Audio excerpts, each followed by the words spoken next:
You're driving down a quiet parkway on Long Island. Sand on both sides, ocean somewhere in the dark. And under that sand, for over a decade, bodies. 11 of them were found along this same stretch. And the man who put them there? He wasn't hiding in the woods. He was commuting to work in Manhattan every morning, in a suit. This is the story of the Gilgo Beach Killer and how he stayed invisible for 13 years. It started in December 2010. Police were searching for a missing sex worker named Shannon Gilbert near Oak Beach. On December 11th, in the brush along Ocean Parkway, they found a body wrapped in burlap. Then, 2 days later, 3 more, all within a half mile, all young women who advertised online. Melissa Barthelemy, Megan Waterman, Amber Costello, Maureen Brainerd Barnes. 4 women found in December 2010 in close proximity, who became known as the Gilgo Four. The public believed a simple story, a predator who hunted sex workers because he thought nobody would look too hard. And for a while, that theory held. Police searched, the FBI got involved, reporters wrote books. Years passed, the case went cold. Not closed, just quiet. But here's the contradiction that should have bothered everyone from the start. The killer used burner phones to contact his victims. Untraceable, they thought. Except burner phones still ping cell towers. In 2022, a new Gilgo Beach homicide task force reopened everything. They went back through 13 years of evidence with fresh eyes. The burner phones used to contact the victims kept pinging near one specific office building in Midtown Manhattan. They cross-referenced who worked there. One name stood out. An architect, 6'4", who had lived for decades across a bay from where the remains were found. He owned his own firm, RH Consultants and Associates, since 1994. His name was Rex Heuermann.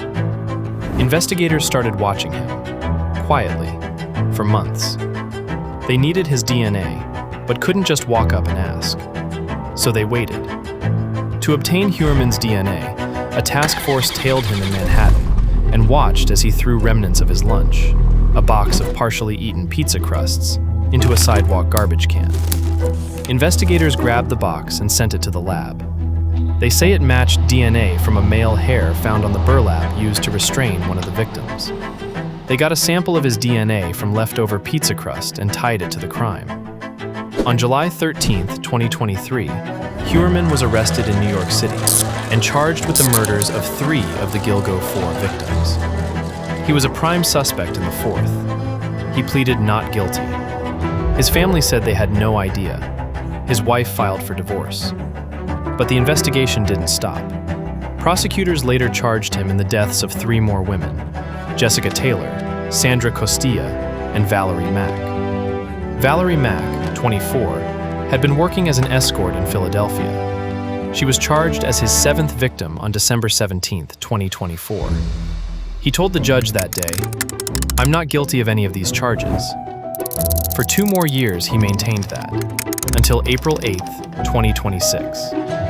On April 8, 2026, Rex Heuermann pleaded guilty to murdering 7 women and admitted to killing an 8th, ending one of America's longest unsolved serial killer cases. Order in the court!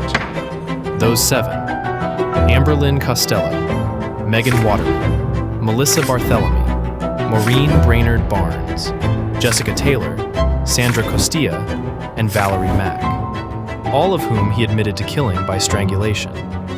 Although he wasn't charged in her death, he also admitted to killing an 8th woman, Karen Vergata, in 1996. No trial, no jury, a guilty plea. Life without parole.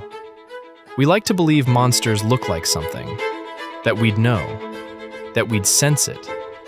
But for 13 years, an entire task force, an entire island, an entire family didn't. He allegedly hid inside the most boring disguise there is: a job, a house, a routine. So here's the question I want you sitting with tonight. It took 13 years, cell tower data, and a discarded pizza box to catch him. And even after he pleaded guilty, investigators still believe there could be more victims along that same highway. How many secrets are still under that sand?